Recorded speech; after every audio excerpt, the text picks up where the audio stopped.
Saudara, mari kita lanjutkan pertemuan kita dengan membahas tema yang terkait dengan gerakan penutup dari Tai Chi yang diakhiri dengan di 4 samudra dan 5 benua. Semua orang itu bersaudara. Ini 5 benua, 4 samudra, jempolnya klik sini. Nah, saya suka ada aja lah orang yang tanya, Pak, you punya Tai Chi ini apa berlebih-lebihan itu karena temanya skop yang dibahas ini kok sampai ada di 4 samudra dan 5 benua, semua orang bersaudara. Ya, gimana sih Pak? Jelasnya kok sampai Bapak berani begitu? Karena kalau Bapak cerita itu kan harus mempertanggungan, ada backupnya dari knowledge ya, body of knowledge jelas kan. Nah, saya mau jelaskan saudara-saudara begini. Jadi makanya ayo harus kalau mau belajar Tai Chi itu ya pikirannya terbuka dulu. Kalau tertutup ya nggak bisa. Kita start dengan mengatakan memandang ke atas, kita melihat langit. Menunduk ke bawah, kita melihat bumi. Ini letaknya di sini, kita startnya. Nah, selanjutnya berproses. Langit maha mengayomi tanpa pilih kasih. Ya. Buktinya bagaimana? Ketika bumi kekeringan, dia menurunkan hujan. Nah, hujan ya enggak. Yo apakah beragama enggak atau umat saya atau apa agama tertentu, bukan, enggak ada pilih kasih, itu semua ya dikasih hujan. Tanpa pilih kasih, tanpa privilege pada yang like atau dislike, itu semua dikasih hujan. Nah, kan tentu langit juga turunin air, kan ada batasnya toh. Nah, ketika air di langitnya itu sudah kering, semakin stoknya sudah enggak ada, nipis, giliran bumi mengirimkan uap. Mengapa bumi mengirimkan uap air? Karena disinari matahari itu, ya kan? Setelah jadi angin disinari terus bisa naik semakin tinggi, lalu berubah jadi awan kan, dan lalu ditiup oleh angin, ya kan? Menuju ke daerah yang lebih tinggi. Karena enteng kan, sudah jadi awan kan. Dan lalu turun sebagai hujan. Ya. Dia mengalir balik ke laut melalui sungai. Jadi bisa air terjun dulu, sungai. Lalu yang tidak melalui sungai, dia mengalir di dataran yang semakin rendah, dan ketika sampai pada tempat yang cekung, dia membentuk danau. Nah, bagi yang nggak beruntung, lalu berhenti di tengah jalan, kena trap, menjadi selokan. Dan karena itu membusuk, dan si air itu tidak berguna, membusuk di situ, bau, lalu dia menguap, meninggalkan lumpur di sana, dia ikut bergabung dengan awan, dan terus kembali lagi ke gunung untuk turun, ikut dengan mainstream kan. Nah, yang meresap ke dalam tanah itu ternyata tetap mempunyai tujuan ke lautan, itu bergabung dengan kekitaan kalau di dalam bahasa ini, gitu. Laut, gitu. Nah, dalam proses itu dia diserap oleh pohon itu menjadi untuk mendapatkan nutrien tanaman itu, tanaman itu mendapatkan pupuk itu, ya. Dan itu bisa untuk menghidupin pohon itu sehingga tumbuh, Nah, ternyata bukan sekedar tumbuh aja, tapi dia diserap ketika terus sampai ke pucuk pepohonan, dia bertemu dengan sinar matahari, ya, dan terjadilah fotosintesa dan merilis oksigen itu. Karena itu pohon disebut atau hutan itu disebut paru-paru kota. Paru-paru kota karena paru-paru sudah diganti oleh building semua toh. Bangunan-bangunan tidak ada lagi tumbuhan toh. Nah, karena itu penting sekali melestarikan hutan, kan, bukan dibakarin, bukan dijadikan gedung-gedung tinggi toh. Nah, lalu di situ karena terjadi proses fotosintesa, maka terjadilah bunga. Dan bunga itu ada ada bagian spora atau ini yang harus dikawinkan, itu penyerbukan toh. Penyerbukan itu kan mengawinkan yang laki sama yang perempuan, kan, ibu sama ayah, nah, gitu dalam alam semesta itu. Dan lalu tumbuh bunga, dan pada saatnya sudah matang itu bunga, spora sama serbuknya sama itu bagian yang menjadi nanti akan menjadi intinya yang jadi buah, itu diperlukan gojeknya, kan, atau bagiannya yang membawa mempertemukan antara si laki, bagian laki sama bagian intinya, induknya, kan, seperti sperma dan telur itu, kan. Nah, pada saat itu tanpa diundang datanglah kupu-kupu, serangga, lain-lain loh. Dan lalu mereka datang dengan maksud untuk sekedar mencari makan, ditarik oleh baunya yang harum atau apa. Tapi mereka proses terjadi itu. Nah, setelah terjadi pembuahan, lalu tumbuh buahnya menjadi semakin besar, kan. Dan lalu jatuh, dimakan oleh binatang dan manusia. Dan lalu terus berputar lagi, bijinya dibawa kemana, tumbuh di tempat yang lain terus, ya, berkembang. Sehingga motivasi dasarnya itu adalah melayani alam semesta ini, melayani kehidupan. Jadi buah dari pohon itu tidak dimakan sendiri, tapi memberi makan kepada satwa dan manusia. Harumnya bunga itu tidak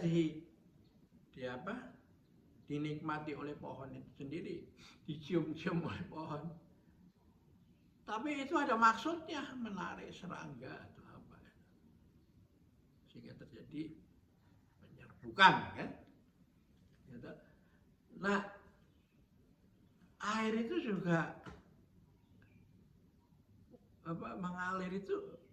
mengalirkan air itu, sungai itu bukan untuk diminum oleh si sungai itu sendiri, tapi terus sampai ke laut itu. Dan dalam proses perjalanan dia sampai ke laut itu, dia menjadi sumber minuman bagi hewan, juga manusia, yang hidup bersamanya itu. Ya, terus begitu. Jadi memang inilah kehidupan ini. Kalau yang nggak ngerti ini, dia hanya merasa jatuhkan dari langit, disuruh menguasai. Jadi hanya tujuannya itu menguasai, to have itu. Tapi seharusnya ya harus hidup saling menghidupin dengan yang lain-lain itu, membatasi dan menghidupin terus. Gitu.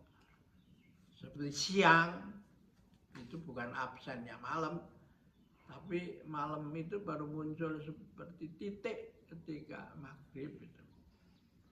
Lalu maghribnya menjadi malam yang gelap gulita, siangnya otomatis hilang dah. Tapi bukan berarti putihnya hilang, terangnya hilang. Baru kelihatan pada saat subuh itu. Nah itu terus menerus mengalir seperti angka 8 itu hidup ini. Tidak ada yang putus lah. Terus. Nah kita bertaiji itu dengan motivasi begini itu. Ya. Jadi beda kalau Anda ke gym kan konsepnya mau membesarkan otot, speed, dan mau lebih cepat karena itu ada treadmill, no? Speed, power, ya, mengangkat besi. Jadi Anda mau menjadi super power itu, seperti sperma yang kuat yang bisa menguasai telur itu, yang lain itu biarin di luar, ya mati merana sendiri kan. Nah dengan perkembangan yang demikian filosofi ini akhirnya Perserikatan Bangsa-Bangsa itu membuat suatu program SDGs, Sustainable Development Goals itu.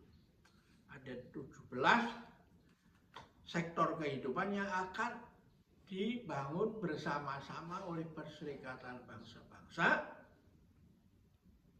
dengan catatan di garis bawah no one left behind.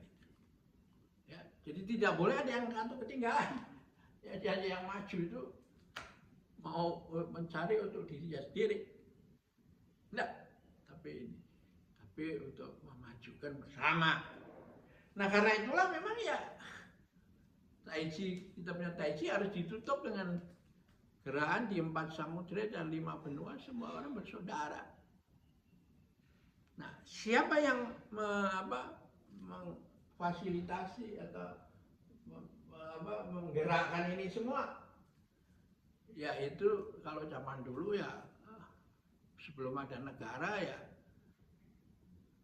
paling kunjung mengunjung atau apa bisa bunuh-membunuh, ya toh, malah menguasai.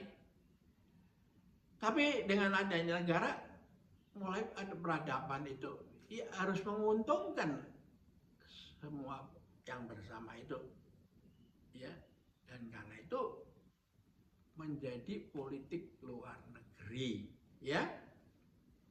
Politik luar negeri masing-masing itu harus dibimbing, difasilitasi supaya bukan ke arah perang yang besar menguasai yang kecil, tapi ke arah yang besar menghidupi yang kecil. Ya, terus saling berputar seperti yin dan yang itu, ya.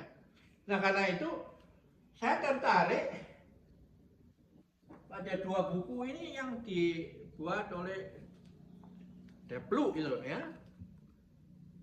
Ini persis itu. Diplomasi Air Mengalir itu. Sebuah antologi memoir diplomat Indonesia itu. Jadi Indonesia ini memang Deplu kita itu sudah diajar untuk mengikuti jalan Taiji, jalan air yang ini. Ya toh? Dan beberapa penulis ini dari buku ini kita coba gali yang relevan ya dengan spirit dari Taiji ini toh. Nah, buku ini terbit, dilanjutkan buku yang kedua ini, ya. buku yang kedua ini judulnya Diplomasi Indonesia, Mosaik Dinamika Diplomasi. Nah, yang menarik, ini buku ini mendapat kata pengantar dari Retno LP Marsudi ini, Menlu kita di akhir kabinet yang lalu, ya toh. Nah,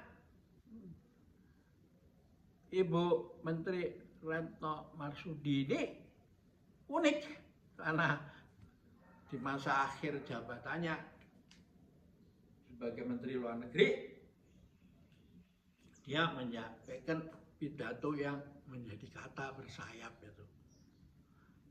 PBB ini jangan hanya talk doang, tapi harus ngerjakan itu. Karena itu dia mengatakan walk the talk, talk the walk gitu. Ya, yang you omongkan di sini, yang sidang mahal-mahal di sini apa segala macam, ya dikerjakan lah. Gitu. Sustainable Development Goals SDG ya dikerjakan. Gitu. Jangan diomongin doang. Pada saat pas keluar duit pada cuci tangan semua, jangan saya, supaya dia, gitu. Nah, ini nggak jalan kan? Nah, itu dia mengatakan walk the talk, talk the walk. Nah, pada saat itu pas mendapatkan klik sama Sekjen PBB itu, Guterres itu toh, dan mengatakan bahwa akhirnya Bhinneka Tunggal Ika itu dia yakin bahwa itu akan menjadi ideologi PBB yang baru ke depan, yang selama ini didominasi oleh konsep hak asasi manusia. Nah, karena itu Tai Chi ini bisa menjadi satu latihan mental dan praksis. Dan akhirnya langit, bumi, manusia jadi satu. Aku, kami, kamu, kalian menjadi kita. Dan akhirnya bermuara pada di 4 samudera dan 5 benua. Semua orang itu bersaudara, ya. Jadi itulah, saudara-saudara, saya mau mengakhiri supaya yuk kalau belajar Tai Chi itu ini bukan ilmu yang seperti yang ada di masyarakat, ya toh, yang senam-senam gitu. Ini ilmu yang punya body of knowledge ya. Dan karena itu yang mengajar itu harus orang-orang yang mengerti dan terus mau belajar, ya toh. Dan ya kalau you mau ikut Tai Chi ya ini syaratnya. Ya, kalau you hanya bisa sukses kalau mengerti maksud Tai Chi ini, sehingga Anda sendiri nanti akan ikut aktif menjadi dalam menyebarkan spirit, ya. Oke, kita akhirin dulu sampai di sini dan sampai jumpa lagi.